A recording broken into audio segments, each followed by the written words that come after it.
Welcome, everyone. We're so excited that you could join us today for our Partners and Families panel. It's thrilling to have you all here, and I thank you so much for making some time to be with us today. So first up, just to ground us a little bit in what's going to happen next, we are going to have about 55 minutes together today. And while I will be on hand to hopefully answer some basic tactical or logistical questions about applying and navigating the Stanford MBA experience, this time is really meant to be spent with our students, our alumni, and their partners to really understand and get a deeper appreciation for the Stanford GSB experience from their perspective. So I'll kick things off with a few questions, but I really invite all of you to utilize this Q&A box this evening and feel free to ask any questions that are on your mind today, as it will be helpful for you.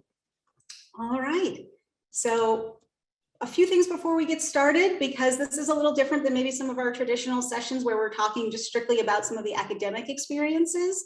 This is a huge commitment that you're thinking about making, and we know this isn't a decision you're making on your own. Others are involved in this decision-making process with you, and so it's important to understand that here at Stanford, there are a number of resources and support systems in place for not only our students, but for the members of their families as well. And so we do actually have on-campus and Stanford affiliated housing that you and your partners and families can be moving into on campus, which is pretty great. For those of you who may be moving here from another geographic location and your partner is thinking about conducting their own job search, we do actually have some career support for them. There are also support systems in terms of student organizations and family clubs and other activities that partners and families can be involved in during their time here. Something else, just mentioning at a high level today for all of you, our financial aid is need-based, and if you are coming with a spouse or a family member or kids, all of that is factored into the need-based financial aid process. In addition to that, this was actually some new information for me as I prepared for this session. There's actually some additional funds and grants available for families here at Stanford. So if you have more questions about that, I can try to pop some of those links into the chats during our discussion today. All right, so with that, I just wanted to do a very high level, because I'm going to ask all of our panelists to share a little bit about their living situation on campus, because I think it will help acclimate all of us. We're actually very fortunate at Stanford. There are a number of on-campus graduate housing options for our students. So for single students, for couples, and for families. We have quite a number of options, both within the Stanford campus and what they refer to as off-campus subsidized housing, which is a lot of housing that might be just 1 or 2 miles, or in some cases directly across the street from Stanford's campus right here in Palo Alto, California.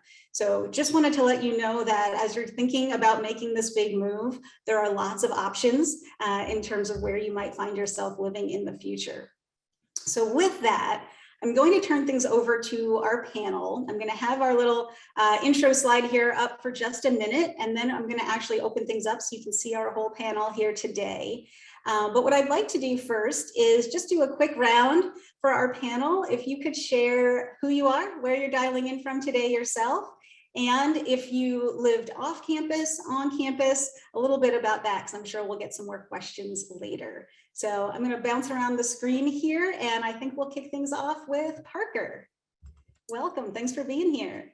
Yeah, no, thanks so much for having us. So I'm here with Lacey, and then Lacey's got our little guy, Nate. So bonus panelist today. So I'm calling in, we're both calling in from Salt Lake City, Utah. I'm still at work. Lacey's at home still. And let's see, we lived in Escondido Village. Excellent.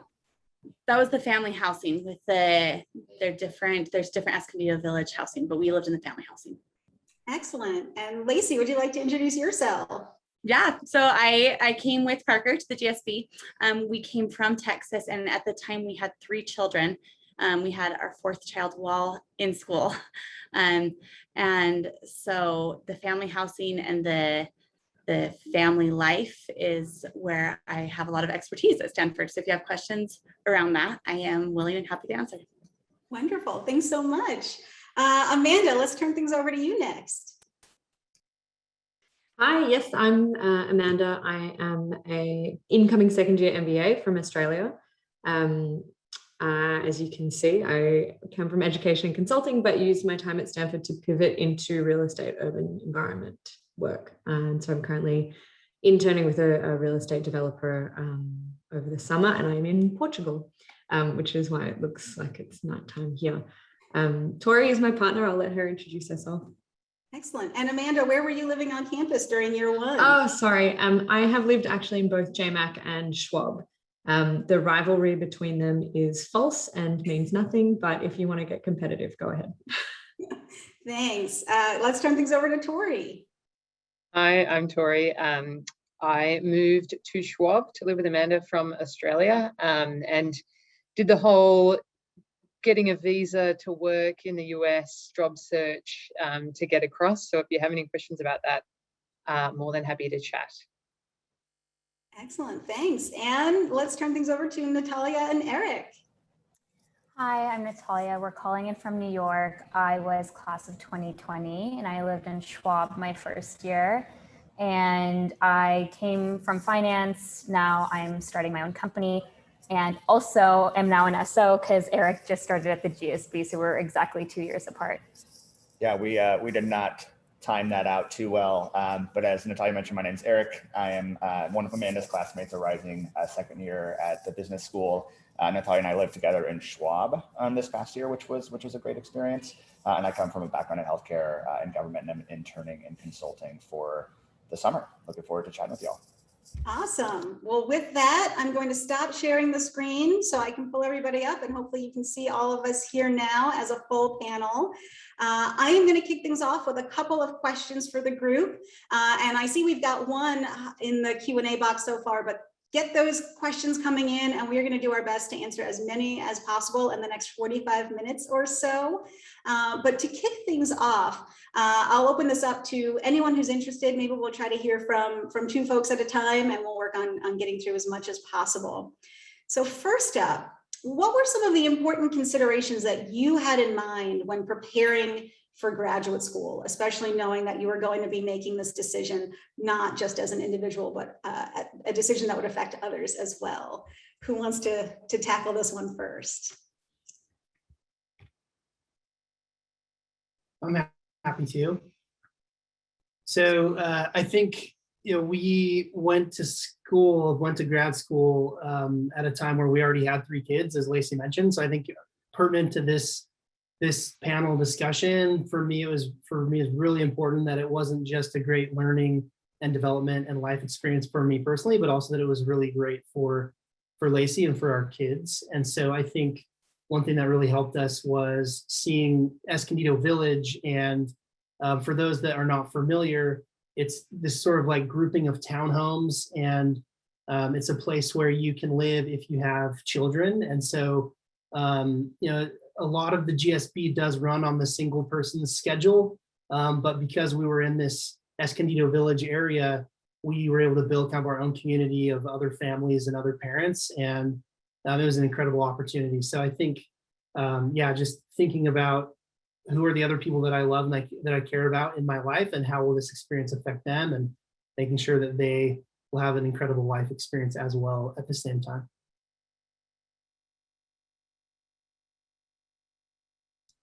Thanks, Parker. Does anyone else want to chime in terms of anything else that was of consideration for you when you were making this decision?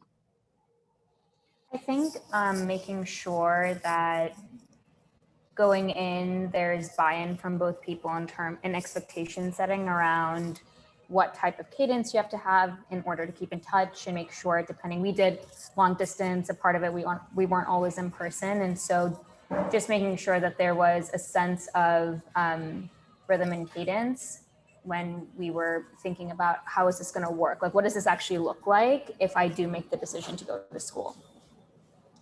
Great, thank you. So I see Tori. Oh, Amanda, go ahead. I'm Tori. If you go ahead, if you. Oh, Tori was actually answering a question in the Q&A box, so I was just thinking. Oh, good. Okay. So we obviously moved internationally, which is a big deal, and internationally during a pandemic, which also was not particularly easy. So when you say making sure that everybody is committed, we had to have some very honest and very frank conversations early to say, not only are we going to try this graduate school thing, but also try the graduate school thing. Tori needed to find a way to work in the United States, which does come with its own challenges. And I'm sure for those, I see lots of internationals. So for those with their SOs who are looking to work in the US, that's a whole tricky process as well, which needs to get started early. And then I think making sure, and we can talk about this more, but making sure that your SO has their life too, whether it is part of a community of partners on campus or families on campus, or has connection.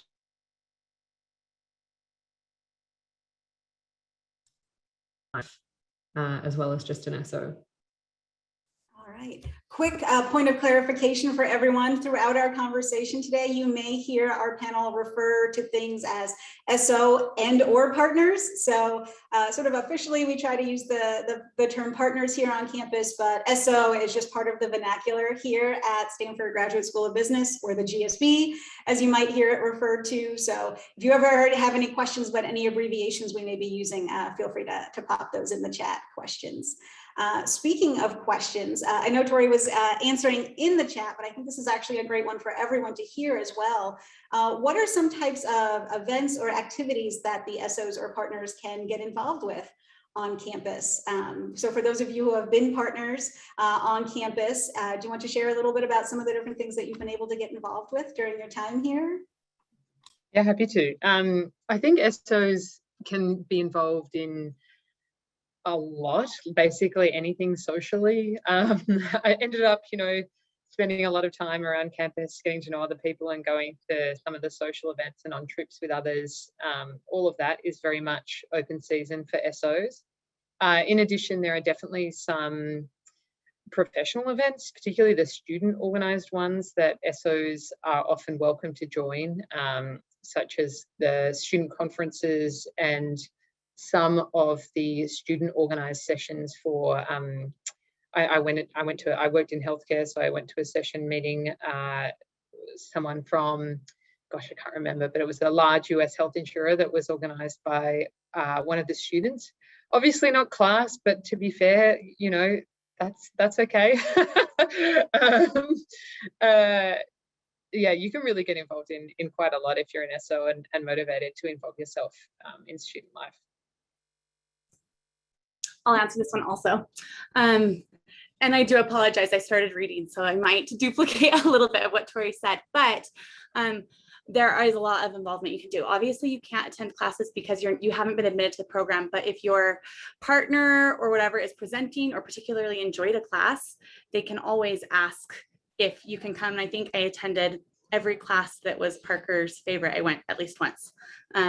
There's View from the Top, where you have, incredible people who have accomplished a lot of things that come speak, and you can participate in all of that. You can't go on trips. I saw a question about trips. You can't go on trips that are organized by the school, but there are lots of trips that are organized by students, and that's free game. So the involvement is you get in whatever you want, you can have that experience. So there are also groups that you can attend. So if you're partner there, when I was there, it was called Biz Partners. I don't know if it's still called that. It's still called that. Okay. And also Biz Kids, if you have children, which is a great community and a great network, just to be able to, find where you belong. Some people have a hard time adjusting to being at the GSB when you are not a student. And I recommend just holding on and finding your people and going with it and creating your own experience. And I'm going to jump in because there was one thing that Lacey didn't mention, but one of the ways we got to know each other during her time at the GSB was significant others and partners are actually able to join some of our administrative committees on campus. So Lacey actually worked with us in planning our admitted student weekend. And so that's actually an opportunity that's open to partners and significant others if you're interested in actually helping to shape some of the activities that we plan on campus for the new students joining us and their families. Thanks, Christine. All right, looks like the next question may also be for Parker and Lacey, because I'm seeing a bunch in the Q&A box about balancing family and the very challenging, rigorous MBA academic coursework, course load. So Parker, as the student, can you tell us a little bit about how you manage your prioritization and balancing all of that? And Lacey, maybe any other advice you had as well for the partner who was married to a very busy MBA student.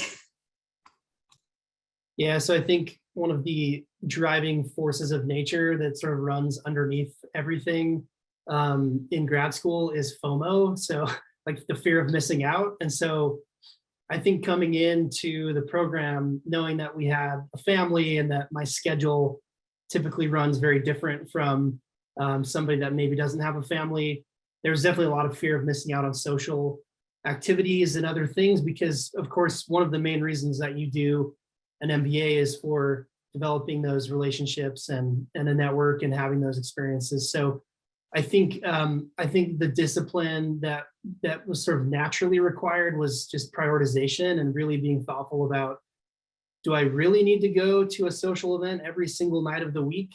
Maybe some weeks, but probably not most weeks. And so I think just being super thoughtful about, what do I actually care about participating in?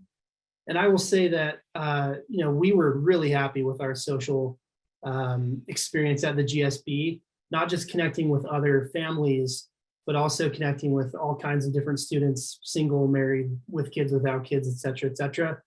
And I do think one thing that did help us is realizing that when you have kids, sometimes students that don't have kids assume that you're too busy, or maybe like you don't want to do something socially. And so we took it on ourselves a little bit more to try to reach out and invite people over for dinner, just so that they knew, hey, yes, we have a family, but we're not so busy with our family that we don't want to have, that relationship with you. So we would do it again in a heartbeat. And, our older kids have friends that they've made that I think will be lifetime friends that they met out on the playground at Escondido Village. So, yeah, we would do it again in a heartbeat.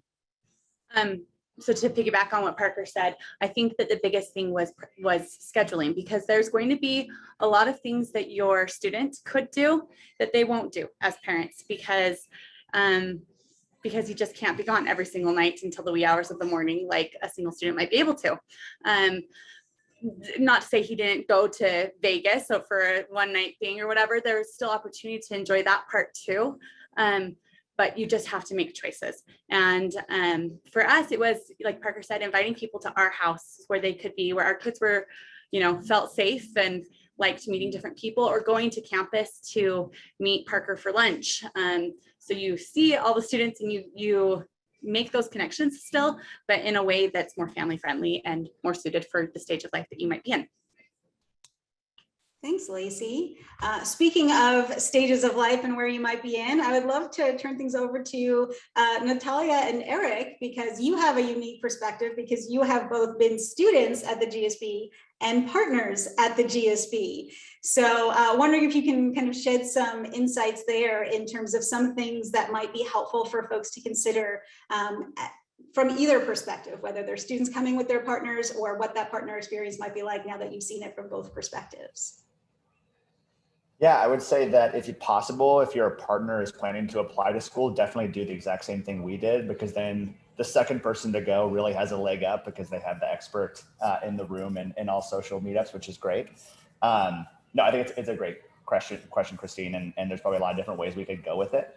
I think the first thing that's really important, as actually Natalia's already mentioned, is deciding whether or not you're going to be in the same place. That might be out of the question for a lot of the families on the line, but for us, it was an important conversation of, would I move to San Francisco or the Bay Area and kind of live either in person, or even just like that middle distance between San Francisco and living on campus. And that's ultimately what we did when she was a student, was I was living in San Francisco and she was living down in the Bay. And we made it work, and it kind of kept a little bit of a distance and cadence in things.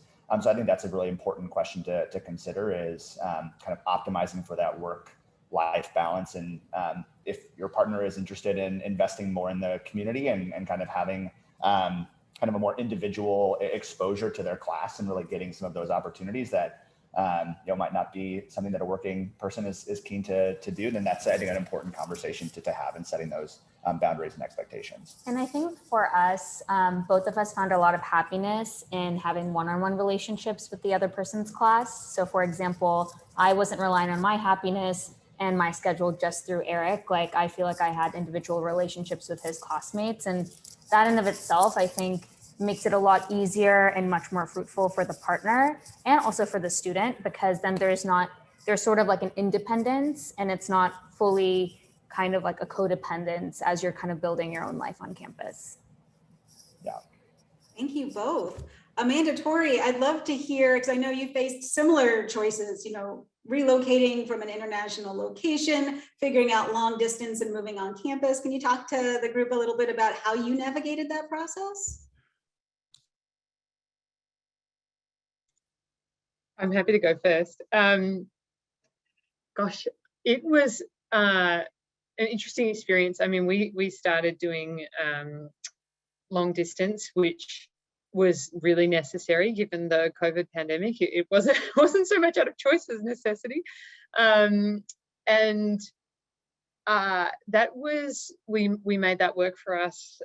We sorted out some rhythms. Obviously, we had a very significant time difference between the two of us. I was in Melbourne and Amanda was in Palo Alto.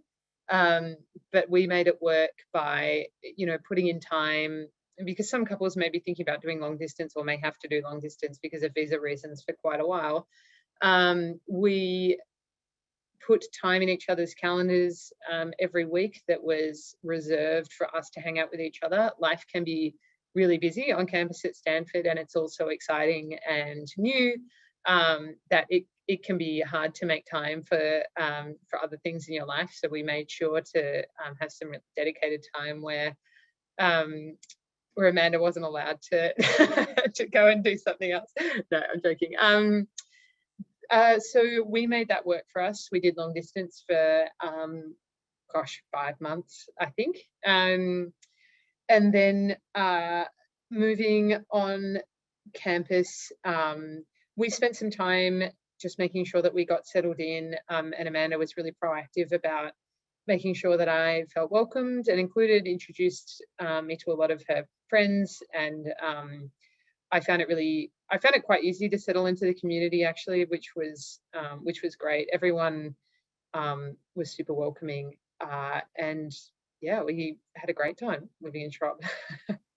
Well, and this is actually a great segue to ask Amanda. You mentioned living in JMAC and Schwab. So I am going to go out and make a little bit of an assumption that you might have started at JMAC, and then when you were able to move in together, you were able to make the move to the couples housing in Schwab. So for others who may be dialing in, who may be facing a similar situation where they might have to start long distance, but there may be an opportunity for their partner to join later, can you talk a little bit about how you navigated that process? Yes. Oh, no. Oh, I think I'm. Oh, Amanda, sorry. You're back. Start again. Sorry, my internet connection is not great, so I apologize. Plan early. So we knew that Tori was going to arrive for sort of at the start of the winter quarter-ish.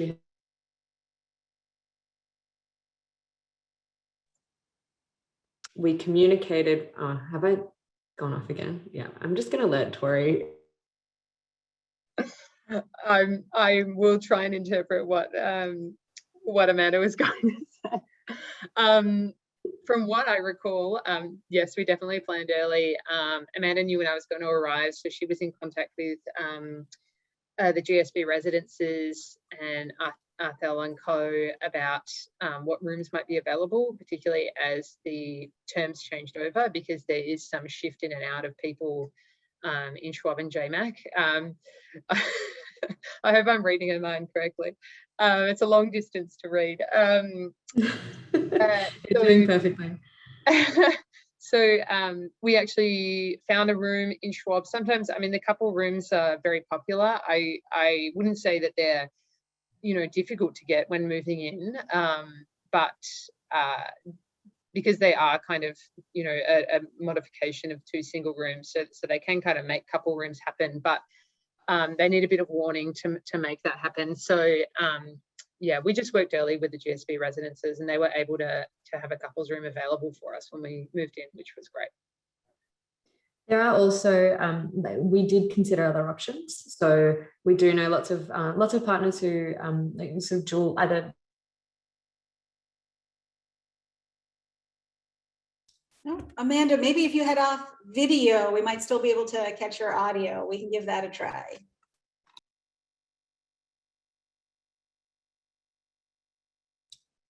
All right, we may have to come back to Amanda there.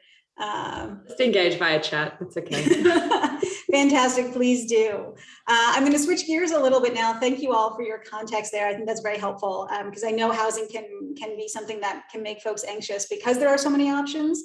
But for our couples, as I mentioned, in addition to the Schwab couples housing, couples may also live at Escondido Village or in Munger. So lots of options on campus. Something else that's come up now a couple of times in Q&A are the options for daycare or childcare on campus.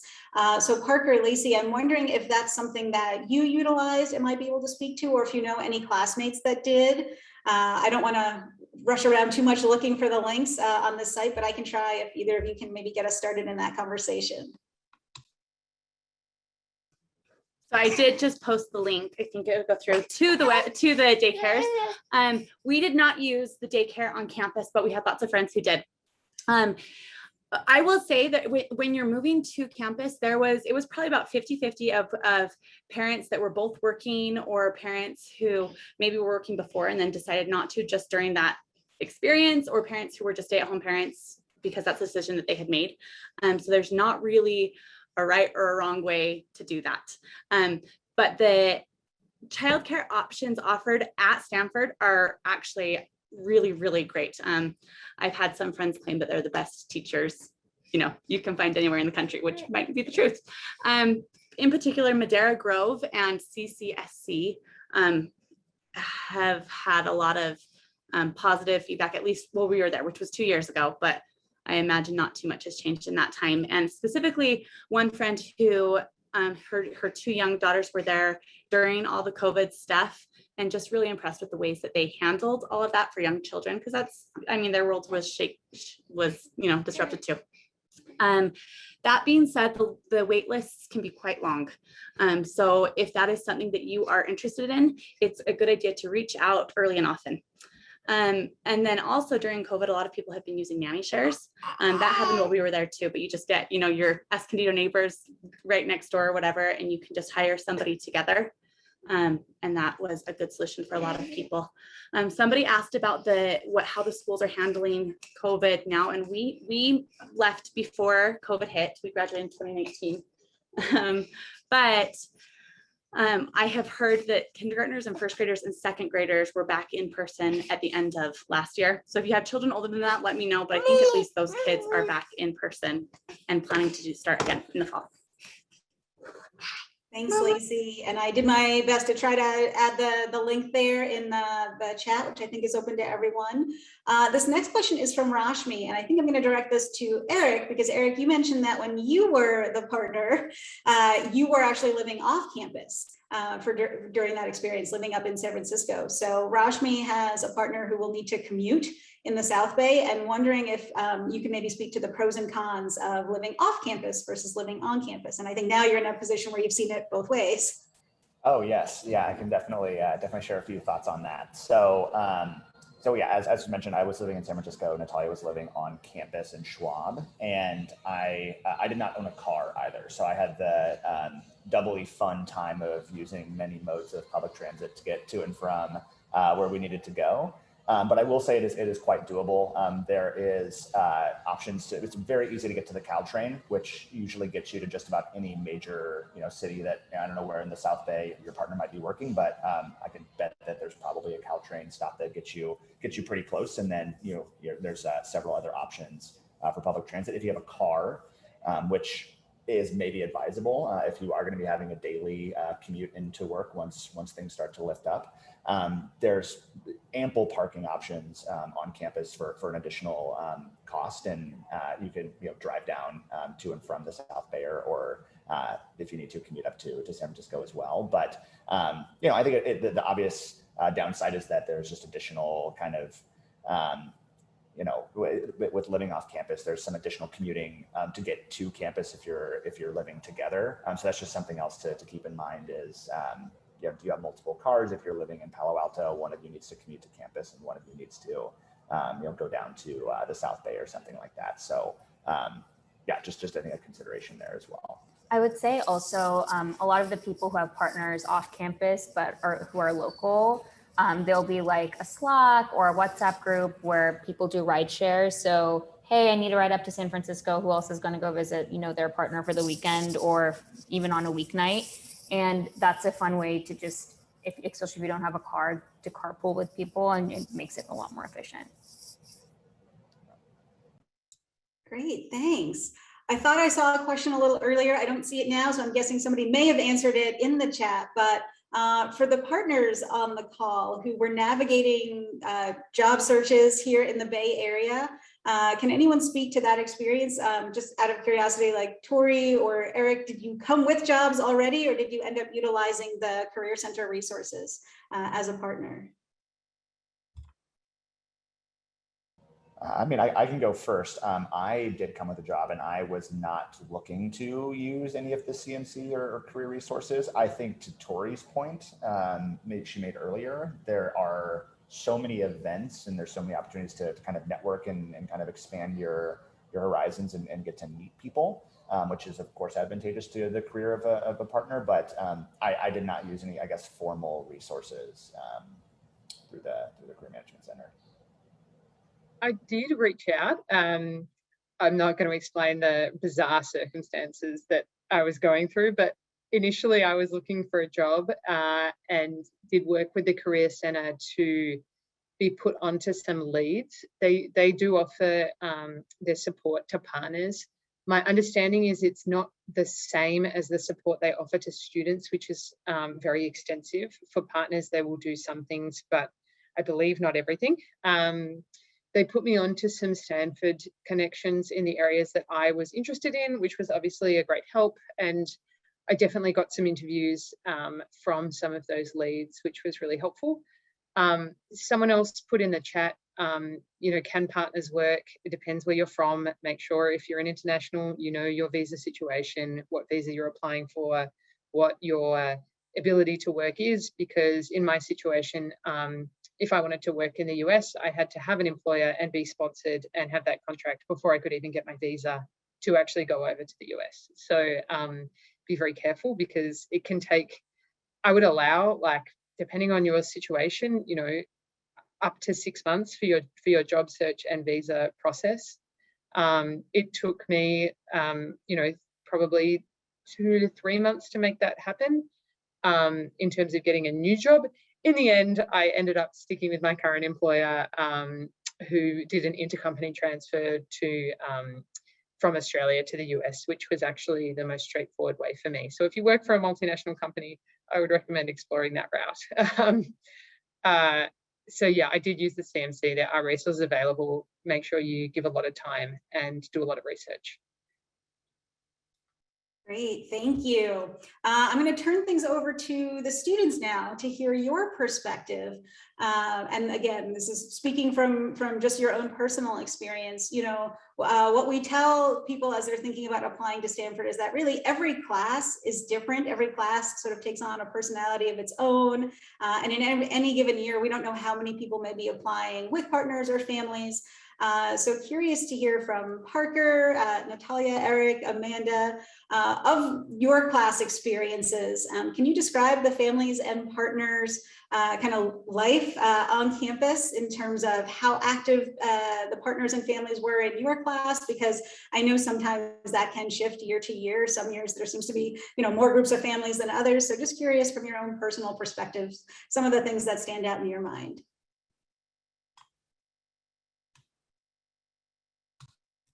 And Amanda, feel free to pop yours in chat if we're worried about, you're coming in clear right now, but just in case. Yeah, I can just share a couple thoughts real fast. So I definitely think that it might have been Lacey or someone who mentioned it. And again, having been on both sides, it really is around how much you as the, how much partners I think put into wanting to invest in the community, wanting to be part of it, wanting to be active. And, I think it's incumbent on the students to be welcoming and to be inviting. And, I think more often than not, I can think of instances where, Natalia and I will just kind of add the other person to an invite or, bring them along for a dinner. And I think that's very well received. And I think it starts to create that, kind of momentum around building, as Natalia said, those one-on-one relationships. And I found some of the most, I think memorable and engaging experiences I've had with, partners, as well as, again, on the other side of the table, to be taking that time to reach out, be proactive as an SO to try to create those one-on-one relationships. And I think it actually goes a long way towards bettering your experience and making you feel like a larger part of the community as you go through your time at the GSB. And I also think beyond social, I mean, there's like a million plus events that as an SO you'll become a part of, whether it's small form or even larger form. But from a professional standpoint, there's also a lot of upsides. So a couple of examples that come to mind is, one, sometimes GSB students can help you prepare for job interviews. I know some of my classmates helped Eric prepare for his interviews. Another example is I can think of 3 SOs or 3 partners from my class this year who actually started companies with some of my classmates. So professionally, they were very integrated in terms of, the startup community, but also even the more like traditional career route aspects of the GSB. I'm going to try and get my internet to hold. It's just said it's unstable. That's right. GSB partners are awesome. Like, this is not like just an SO like tag along. Like, the people that I have met who are partners are genuine friends of mine. Some of whom I've connected with more closely than other students in my class. Like a friend of mine who's an SO, we go rock climbing together. I haven't met anybody else who has that same passion as I do in our class community. More like surfing, or we have really interesting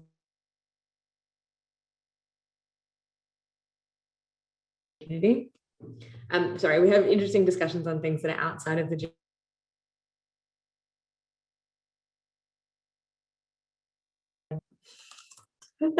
I got my main point across. SOs are awesome. I love them. You're a huge part of the community and you enrich it so much. So yeah, that's all. Couldn't have said it any better. Parker, is there anything else you'd like to add, maybe from the family lens? Yeah, I just was always so impressed with how my classmates would engage, not just with Lacey, but with our kids. And so that was always just super fun to see that side of everybody that maybe you don't always see in a work environment or something like that, or a classroom environment. And I cannot honestly think of a time where Lacey came along where we weren't both super welcome and just part of the community. So yeah, I mean, I think it really is great. And I too have made friends with other partners or SOs. So yeah, I think not much else to add beyond that. Thanks, everyone. I'm going to address a quick question here, but for anyone who's maybe had this experience, feel free to chime in. Victor is wondering, can partners audit classes at the GSB? So sort of officially, you cannot audit an entire class, but for partners who may have done this, I do believe that if you have a student, they may be able to request permission from a faculty member for you to sit in on a particular class. I know sometimes that is at their discretion depending on what might be covered in the classroom, but was anyone ever able to attend a class or two as a guest with faculty permission? Yeah, I mentioned this earlier on the beginning. I'm sorry, we're going crazy now, but I think every single class that was Parker's top favorite or he was presenting, I was able, I don't think, I mean, correct me if I'm wrong, but I don't think you ever once asked if I could come and were told no. I mean, I didn't try and do, a bunch of classes in the same semester, but I would, one here and there, so. Great, thank you. Speaking of the partner experience, I know I'm looking at the clock and we've got a little bit of time left, but I would love to hear a little bit more about some of your personal favorite experiences at the GSB. We talked a little earlier about how many events and social activities and guest speakers are open to the partner and GSB community broadly. So I'm wondering if any of you have any favorite memories or experiences that you got to participate in.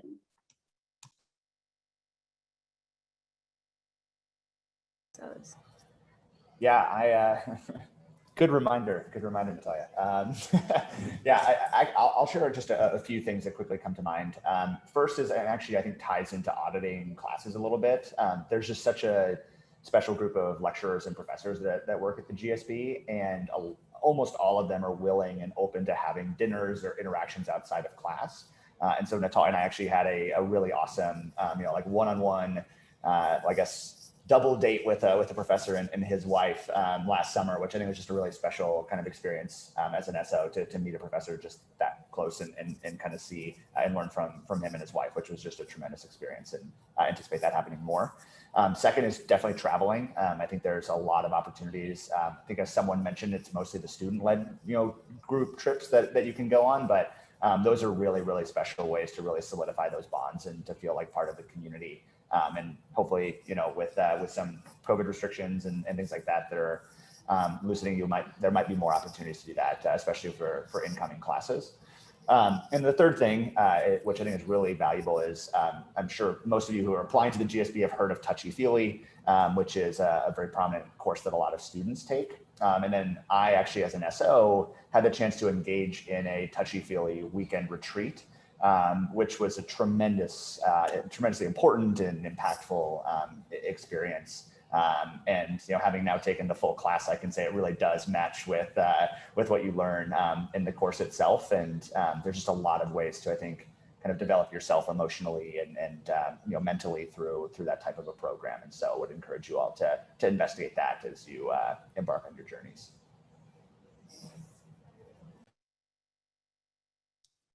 Thanks, Eric. Lacey, Tori, any favorites for you? Mine was definitely the class trips. I mean, we had a very unusual year, as I think Eric alluded to, in that those were probably the primary way that the class really had the chance to get to know one another. So it was really awesome to be able to go skiing, explore some of the national parks around California, do Yosemite, and that was really fun to get to go camping with some of the class. I really enjoyed it. I actually did like the traveling also. We probably didn't do it as much, but the trips are always memorable. And also there's I can't remember what it's called anymore. C for C. What does it stand for? Anyway. That one's for charity. Okay, yes. I just thought the involvement there was really fun. There's just a lot of great energy because you're thinking about something that's bigger than yourself, which is kind of the whole point of Stanford, right? Like this whole thing that's bigger than you are. I'll wrap up quickly. That was a great experience for me personally and for our children. Thanks, Lacey. Well, keeping an eye on the clock here, I'd love if we can kind of wrap up and kind of pull this all together. If we think about our audience here today, many of the folks on the line are thinking about applying in the next year or two. And so if you can all reflect back to a year, 2, 3 or so ago, when you were in their shoes and you were thinking about this big decision to come to business school, either as the student or as part of a couple that was pursuing that journey together, what advice might you have for the students, the partners, the families out there as they're thinking about business school and they're kind of at the front line here of this journey? Any pieces of advice or tips or suggestions that you would make for the group today as they take the next steps?